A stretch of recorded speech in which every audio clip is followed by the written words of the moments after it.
Welcome to another lesson from Transparent Physics. This one we're going to be working out a sample problem in the uniform circular motion section.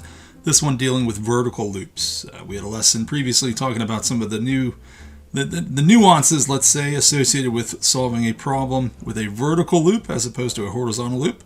And I wanted to show you how some of that math also works out. So let's take a look at the scenario here. I'm calling this a level 2 problem. Level 1 tends to be just pretty much basic applications. Level 2 involves a bit more application of the physics, and then I sort of say level 3 involves something above and beyond. I wouldn't say it goes as far as a level 3, but it may challenge the perceptions of a level 2 question. But nothing we can't take with a little bit of tea. And we'll go from there. Okay, and let's solve this one out. So vertical loop law problem. So an engineer wishes to design a loop in a roller coaster such that the rider will feel as if they only weigh 1/4 of their normal weight at the top of the loop. Assume that speed is constant and the loop has a radius of 8.2 meters. And what we're going to ask ourselves here is what speed would be required to make that happen? And assuming the speed stays constant on the way back down, how heavy will the rider feel at the bottom of the loop? And a little sub-question sort of conceptually, when we ask ourselves what speed is required, does it depend on the mass of the rider? So that's the overall problem. Anytime we solve a problem, we're going to use our Quips guide. So Quips. And this is being filmed shortly after Easter holiday. So I thought it was appropriate to break out for our snacks. Peeps, no one else in my house seems to be a big fan of Peeps, so I tend to be able to eat all the Peeps I want to. So we'll just throw these guys down there. Peep, Peep. These are the bunnies, not the chicks. Peep, Peep. This is might be too many Peeps. But what price I will pay for transparent physics. All right, so we got 5 Peeps in the mix. We'll just set that aside for now. All right. Give me yellow sugar all over the problem. All right. Now, what are we starting with? So we have already read the question. So we're actually good to go. I can already snack into one of these bad boys. These are fresh.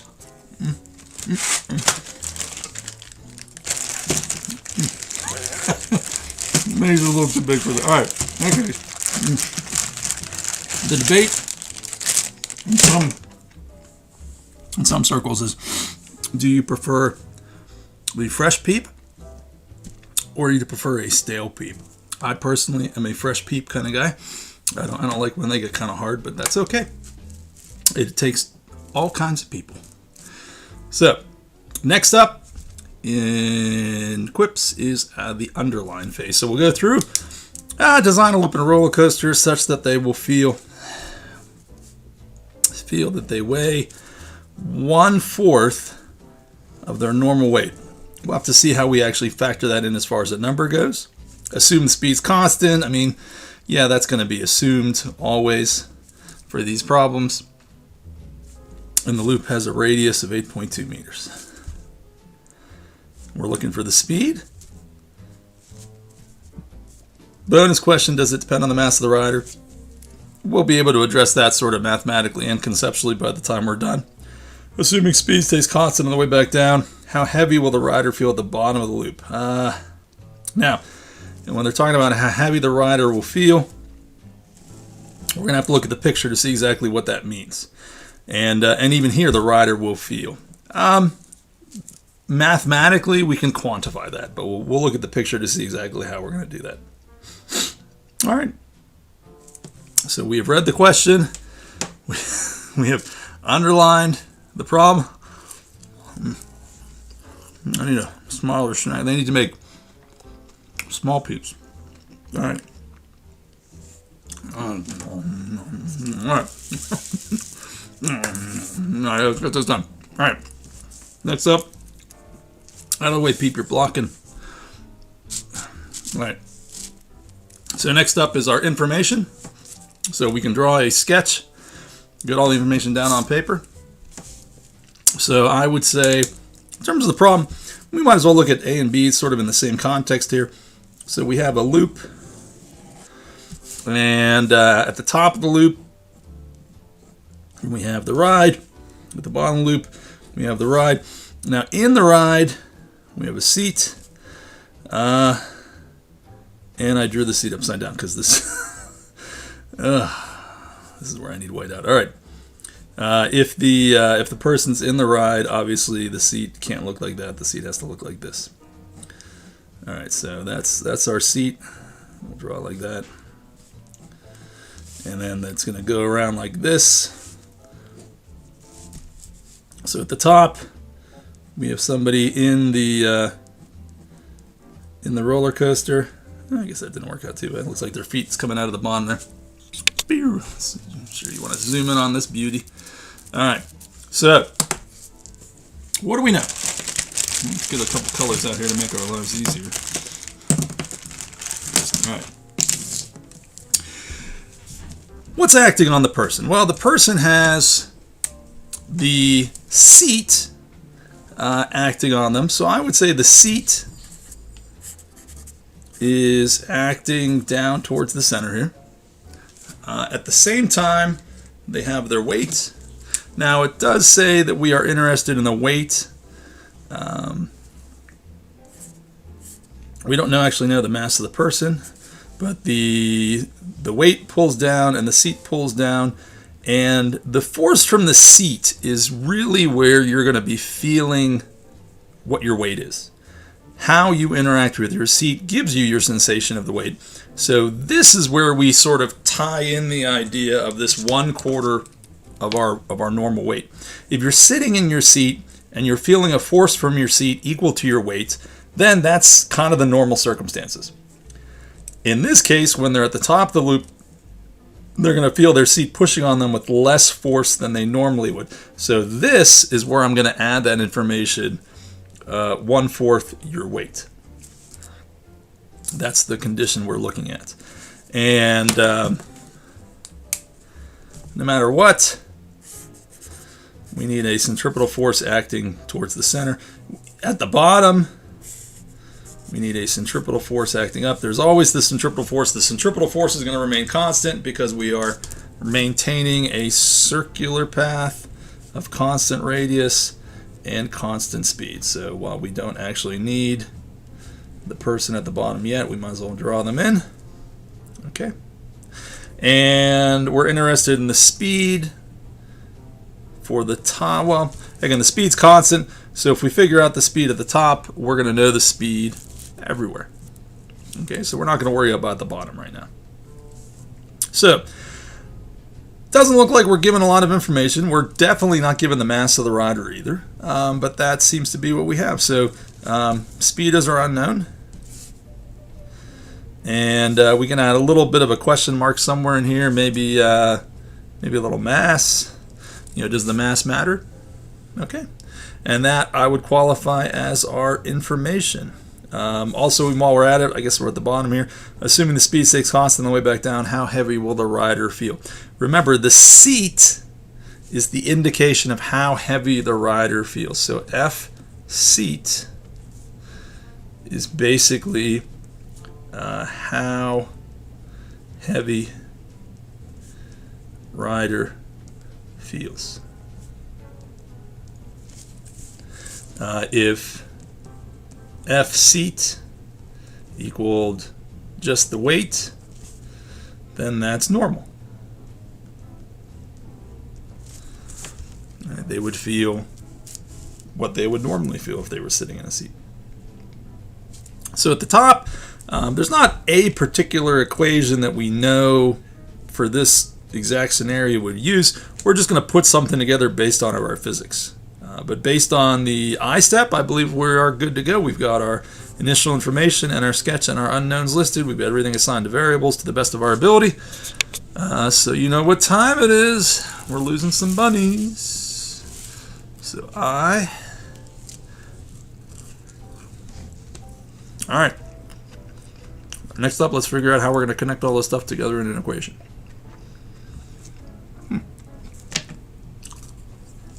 All right. So we know the net force. Let's specify we're solving for the top here. Top. Net force is also going to be our centripetal force. The centripetal force is the unbalanced force acting towards the center. And based on our sketch, it is composed of two forces acting in the same direction as the centripetal force. Technically, the centripetal force is acting down. We would often associate that with a negative sign, but because everything is acting down, there's no point to put a negative sign in front of everything, because the negative sign would just totally cancel out. So we're just going to ignore the fact that there's a negative sign on everything. We'll just say the centripetal force is acting in this direction, and the force of the seat and the force of the weight are also acting in that direction. So what makes up the centripetal force? Well, it's got to be the force from the seat and the weight of the object. All right. And at this point, we are interested in trying to figure out the speed. Now, there's no v in there right now, but we do know a couple things. We know that centripetal force is also equal to mass times centripetal acceleration. We know that the force from the seat, by definition, we're going to say is equal to 1/4 of the weight.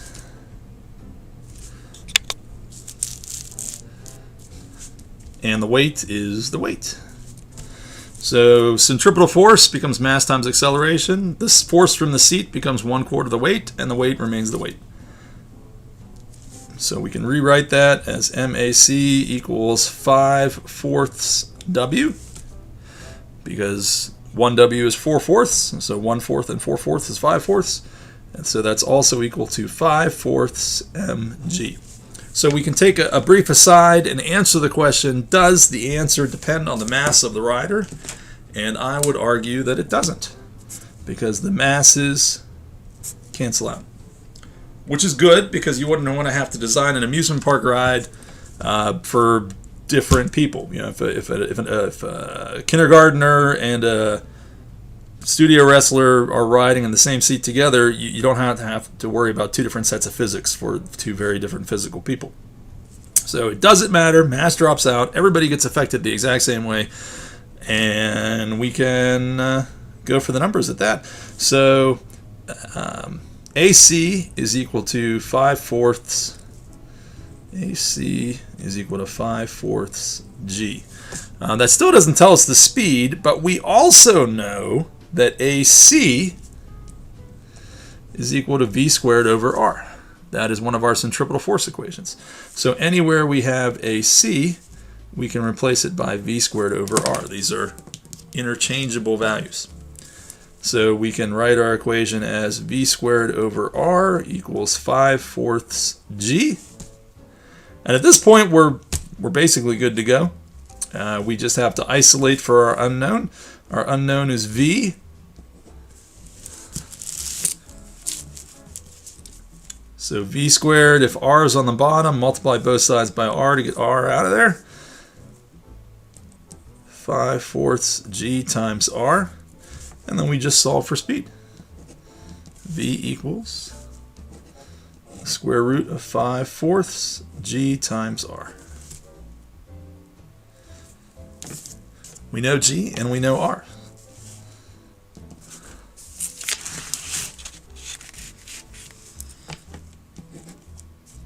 So that's 5/4, 9.80 meters per second squared. Remember, I don't tend to put a negative sign in for G unless it's in a kinematics equation. This isn't a kinematics equation, so we don't need to worry about it. 8.2 meters. Meters times meters is meters squared, divided by seconds squared, so it's meters squared over seconds squared under a square root. So we do get the units we would expect to see. It's meters per second. And we'll bring out the old TI 30X2S. And open square root, 5 divided by 4 times the quantity 9.8 times the quantity 8.2. Parentheses at the end is optional. And we get 10.02, 10.02, we'll just say 10.0. 10.0 meters per second. and that is the speed. So given a loop of this radius, 8.2. Oh, you know what? We never actually wrote that in the picture. Radius, 8.2 meters. Okay, so the radius is 8.2 meters. Given that situation, a speed of 10 meters per second would create the sensation at the top that they're almost getting ready to fall out the seat, but they're not quite falling out yet. All right. And because it's a two-step problem, the P and the S steps sort of blend together. I guess I'll eat one P now, so I'm not faced eating two rabbits at once here. So I did, we set up the procedure all nice and neat, and then we went out and solved it too. So one bunny left to go. All right. So let's take a look at the bottom. Unfortunately, we're out of space here, so I'm going to need to move to the second side of the paper. But before we go, let's see what we have going on here. FC in this case, the weight is still acting down. So here the weight is not helping us. That means the seat is going to be having to exert more force up to cover both the required force for the centripetal force and to cover the fact that the weight's acting in the wrong direction. Mathematically, let's set that up while we're looking at the picture.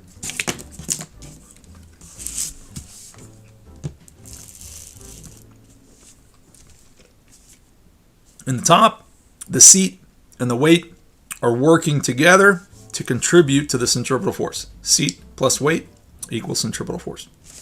At the bottom, they are working at opposite directions, I guess.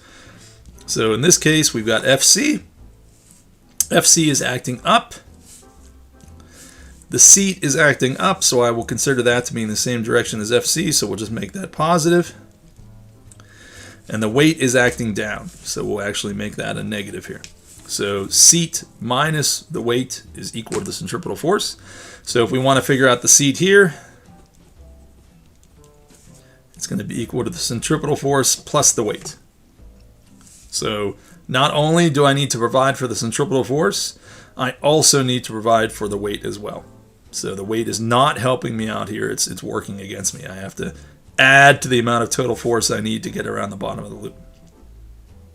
And we're interested for how heavy the rider is going to feel. Now, if you notice, they didn't give us a mass. So we're not going to be able to say the exact weight, but we should be able to speak in terms of proportions of their normal weight. So remembering this, we're going to slide to an open sheet, open part of the paper here. I'll be finding sugar for a little while here. All right.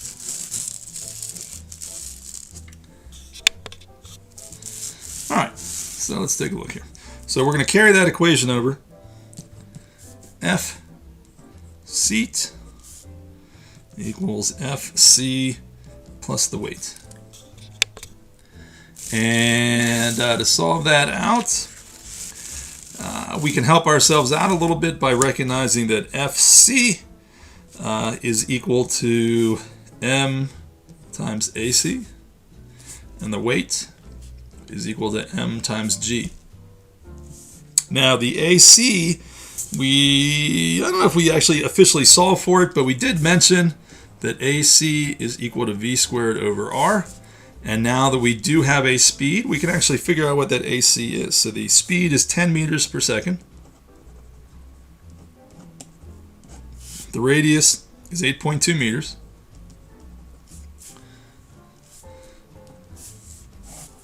So we do a little quick calculation there. It's 10 squared, which is 100, divided by 8.2.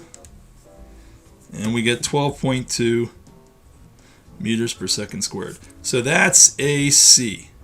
Now they didn't ask us for that, but that's going to be useful to know. So this force from the seat is equal to these two quantities together. Now I don't know the mass, so I'm not going to be able to say the exact weight or the exact amount of force, but I do know that if the force from the seat was just equal to mg, they would feel normal. So it's the two of these added together. So I don't know the mass, but I do know it's AC plus G. I can pull an M out and combine these two guys together. So AC is 12.2 meters per second. G is 9.8 meters per second squared.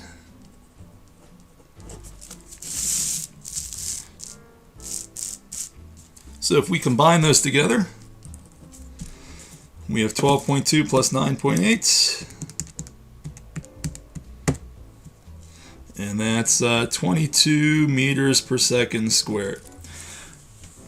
And this technically, believe it or not, is our answer because it tells us how much more G's, if you will, we are experiencing than our normal weight would suggest. 1 G is equal to 9.8 meters per second squared. And sometimes we refer to G's as just a relative amount of acceleration that we're experiencing, putting it in the context of stuff that people are used to feeling. So if you feel 2 G's worth of acceleration, you're feeling approximately twice the normal acceleration due to gravity. So if we figure this out, we can say it's 22 meters per second squared divided by 9.8 meters per second squared. And that is, well, look at that, 2 1/4. So that's 2 1/4 times G. So if our weight was our normal experience, this would have ended up being 1. So it's 1 G. When you're sitting in a chair and you solve for this, you would get a value of 1. Here we're at the bottom of the roller coaster, fighting for a force to keep us going around the circle and the fact that the weight's acting down on us, factoring both those in. When it comes down to it, the seat is going to have to push up on us. Back to our picture if you remember. All right, at the bottom of the loop, this seat is going to have to push up with us with a force that's equal to 2 1/4 times G. So that means the answer to the question is we're going to feel about 2 1/4 times more than our normal weight. So quite a bit heavier than normal. So at the top of the loop, we feel as if we're almost getting ready to fall to the seat. But then when it zooms into the bottom of it, we find that we feel pushed heavier into the seat. And there we go. Now again, the vertical loop, there's not exactly an equation we use for the vertical loop. You just sort of take a look at the physics, set up a drawing, knowing how our forces are aligned, we can basically manufacture the formulas we need and just solve them out. The math itself isn't too crazy as long as you know how to set up your formulas. Again, not a beginner level problem, but if you know how to set up the formulas, it's not too bad to solve.